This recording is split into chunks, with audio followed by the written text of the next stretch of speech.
हाय दोस्तों, मैं मनोज मौर्य आज आप सभी को एक्सरसाइज 7.2 त्रिभुज पढ़ाने जा रहा हूँ। प्रमेय 1 और 2 पीछे दिया गया, आप उसको पढ़ सकते हैं। पिछले वीडियो में देखो, अगर किसी त्रिभुज में ए बी सी एक त्रिभुज है जिसमें आपका डी ई समांतर किसके है, बी सी के है, ठीक है ना। तो क्या होता है, भुजाओं का रेशियो बराबर होगा, अर्थात हमको एक्स का मान निकालना और इसमें ए डी का मान निकालना है।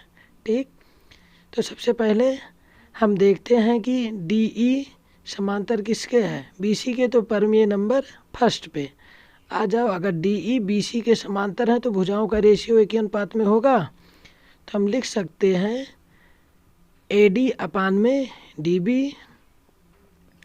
इसी प्रकार बराबर किसके होगा, ए ई अपान में ई सी के होगा, क्योंकि अगर समांतर रेखाएं हैं यानी डी ई समांतर बी सी के तो भुजाओं का रेशियो बराबर होगा। ए डी के बीच की दूरी 1.5, डी बी के बीच की दूरी 3 सेंटीमीटर बराबर ए ई के बीच की दूरी 1, ई सी के बीच की दूरी हमको निकालना है। ठीक, अब त्रिय गुणा कर लो, ऊपर जाएगा तो 1.5 एक्स हो जाएगा बराबर इधर जाएगा 3 एकन्नम 3। अब एक्स बराबर 3/1.5, क्योंकि गुणा इधर आएगा भाग, दशमलव हटाओ 1 0, 15 कन्नम 15, 15 दूना 30, 2 सेंटीमीटर आ गया आपका एक्स का मान। इसी प्रकार से सेम दूसरा मान हम निकाल लेते हैं, ठीक है ना। जिसको नहीं समझ में आया रिवीजन कर लेना। इस क्वेश्चन में भी डी ई समांतर किसके है, बी सी के है। यदि डी ई बी सी के समांतर है तो भुजाओं का रेशियो बराबर होगा। तो हम लिख सकते हैं ए डी अपान में डी बी बराबर ए ई अपान में ई सी, पिछले क्वेश्चन की तरह सेम। ठीक है, अब सबके बीच की दूरी दी गई है, मान रख दो। अब सबसे पहले हम देखते हैं ए डी के बीच की दूरी क्या है, एक्स है। अब आता कहाँ से, आपका प्रमेय फर्स्ट से। ठीक है, ए डी के बीच की दूरी एक्स अपान डी बी के बीच की दूरी 7.2 बराबर ए ई के बीच की दूरी 1.8, ई सी के बीच की दूरी 5.4 है। अब फिर त्रिय गुणा कर लो, आपका आंसर आ जाएगा। तो क्या हो जाएगा, दशमलव हटाओ, देखो एक एक अंक इधर है, दशमलव हट जाएगा, ये भाग है, उधर जाएगा तो गुणा हो जाएगा। ठीक है, तो हम इसको लिख सकते हैं एक्स बराबर 18 गुणे 7.2 बटे 54, अर्थात 54 लिख सकते हैं। 18 का नम 18, 18 तिहाई 54, 3 से इसको भी काट दो, 3 का नम 3, 3 दुनाई 6, एक बच गया, इधर जाएगा 12, 3 चौक 12, एक अंक पे दशमलव लगा दो, तो कितना आ गया हमारा 2.4 सेंटीमीटर एक्स का मान। ठीक है ना, इसी प्रकार से। ठीक है, हमेशा याद रखना जब रेखाएं समांतर होती हैं भुजाओं का रेशियो बराबर होता है। इसी प्रकार से अगला क्वेश्चन है, डी ई समांतर है आपका बी सी से, तो हमको एक्स का मान निकालना है। आप निकाल के दिखाओ और कमेंट करके बताओ कि आंसर क्या आएगा। ठीक है ना। नेक्स्ट क्वेश्चन हम दूसरा देखते हैं। अब देखो, दूसरा हमको दिया गया है और हमको सिद्ध करना है कि क्या रेखाएं समांतर होती हैं, अर्थात दूसरे क्वेश्चन में। ठीक है ना, तो ध्यान से देखो क्या है। सबसे पहले एक त्रिभुज होगा, एक त्रिभुज जिसमें क्या है P Q R. P Q R एक त्रिभुज है जिसमें आपका क्यू आर के समांतर है, यानी पी क्यू का मध्य बिंदु ई है और पी आर का मध्य बिंदु एफ है। हमको इसमें सिद्ध करना कि ई एफ समांतर है क्यू आर के। इसके अंतर्गत 3 क्वेश्चन दिया गया है आपका। ठीक है, तो ई एफ समांतर है क्यू आर के, हमको यही सिद्ध करना है। तो बताइए आप लोग, ई एफ समांतर है क्यू आर के कब आएगा, जब भुजाओं का रेशियो बराबर आएगा, तब क्या हो जाएगा, ई एफ समांतर होगा क्यू आर के। ठीक है ना बच्चों।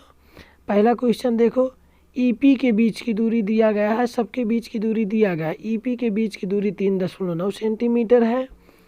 इसी प्रकार से क्यू ई के बीच की दूरी 3 सेंटीमीटर और पी एफ के बीच की दूरी दिया गया है 3.6 सेंटीमीटर और एफ आर के बीच की दूरी दिया गया है 2.4 सेंटीमीटर।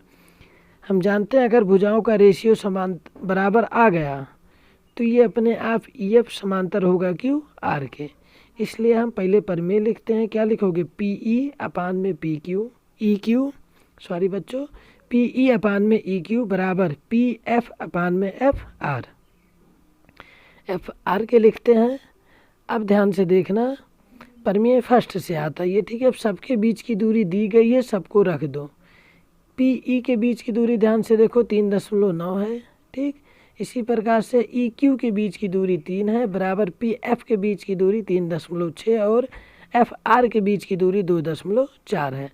आप सबको काट पीट दो और देखो रेशियो बराबर आ रहा है कि नहीं आ रहा। देखो 3 एकम 3, 3 त्रिका 9, ऐसे 12 दूनाई 24, 12 तिहाई 36, यानी पॉइंट में 2 आएगा और पॉइंट में 3 आएगा, क्योंकि एक एक अंक पे दशमलव है।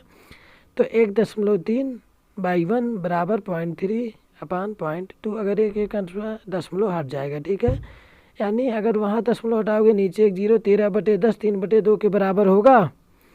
कभी नहीं होगा। इसलिए ये इसके बराबर कभी नहीं होगा। अगर ये रेशियो नहीं बराबर है तो क्या समांतर होगा? नहीं होगा। रेशियो आपका बराबर नहीं है, इसलिए ई एफ समांतर क्यू आर के नहीं होगा, ठीक है ना। अब ध्यान से देखो, भुजाओं का अनुपात, अनुपात को ही समानुपाती भी बोलते हैं, ठीक है। अनुपात बराबर नहीं है, इसलिए रेखा समांतर नहीं होगा, ठीक है ना। अगर भुजाओं का रेशियो बराबर होता तो रेखाएं समांतर होगी, ठीक। इसी प्रकार से आपके क्वेश्चन में दूसरा भी दिया गया है, दूसरा वाला एकदम सेम है, आपको कुछ नहीं बदलना है, ठीक है। आप लोग आराम से उसको सॉल्व कर सकते हो, ठीक है ना। इसके बाद देखिए अगला क्वेश्चन हम आपको बताते हैं, दूसरा आपका हो जाएगा। तीसरा वाला देखिए, ठीक है ना। तीसरा फिर से आपका त्रिभुज क्या है? वही पी क्यू आर। त्रिभुज आपका क्या है? P Q R. तो लिख लीजिए बच्चों, सबसे पहले एक त्रिभुज बनाते हैं इसमें पी क्यू आर। फिर कह रहा है पी क्यू का एक मध्य बिंदु ई है और पी आर का एक बिंदु एफ है, ठीक है ना। फिर क्या कह रहा है? हमको सिद्ध करना है कि ई एफ समांतर है क्यू आर के। हमको यही सिद्ध करना है कि ई एफ समांतर है क्यू आर के। तो ई एफ समांतर क्यू आर के कब होगा?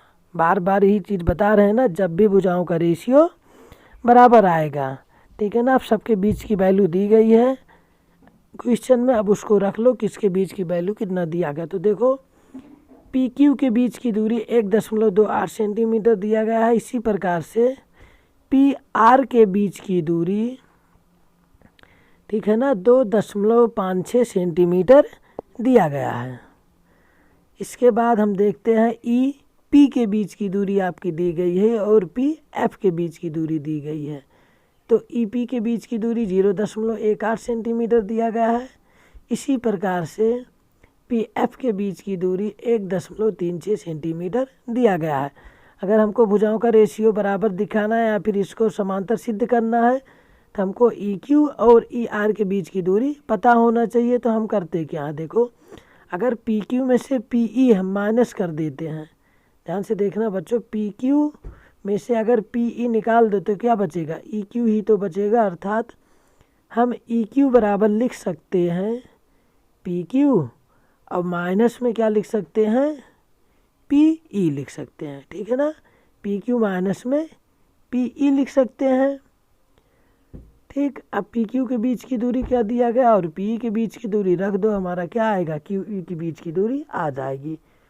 तो पी क्यू के बीच की दूरी रख देते हैं और पी ई के बीच की दूरी। अब माइनस कर दो, 8 में से 8 गए 0, 2 में से 1 जाएगा तो 1 में से 0 जाएगा, ठीक, यानी 1.10 सेंटीमीटर आ गया। इसी प्रकार से हम ई यानी एफ और आर के बीच की दूरी निकाल लेते हैं, ठीक है ना। तो एफ आर के बीच की दूरी निकालोगे तो क्या लिखोगे? पी एफ आर लिखना होगा और माइनस में क्या लिखोगे? पी आर माइनस में पी एफ, ठीक है ना। यानी पी आर में से पी एफ निकाल दोगे तो एफ आर ही तो हमारा बचेगा।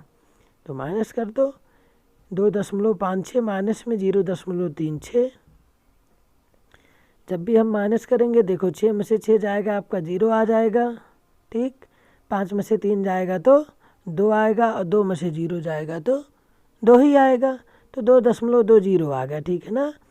अब देखो ई एफ आर के बीच की दूरी आ गई। हमको अब सभी भुजाओं के बीच की दूरी पता चल गया है, तो हम लिख के चेक कर लेते हैं प्रमेय से। प्रमेय हमारा क्या है? पी ई अपान में ई क्यू और P F upon F R, तो बीच की दूरी रख दो पी ई अपान में ई क्यू बराबर पी एफ अपान में एफ आर, ठीक है ना। अब सबके बीच की दूरी रख दो, 0.18 है, फिर 1.10 है बराबर, फिर पी एफ के बीच की दूरी क्या है 0.36 है, अपान एफ आर के बीच की दूरी है 2.20 है, ठीक है ना। अब हम रख देते हैं, इसके बाद अब काट देते हैं, दशमलव हटाते हैं, इसको भी दशमलव हटाओ, तब आपका क्वेश्चन कट जाएगा। यानी अगर हम काटते हैं तो 2 9 18, 110 है, तो 2 पंचे 10, 1 हो गया 55, यानी हमारा कितना आ गया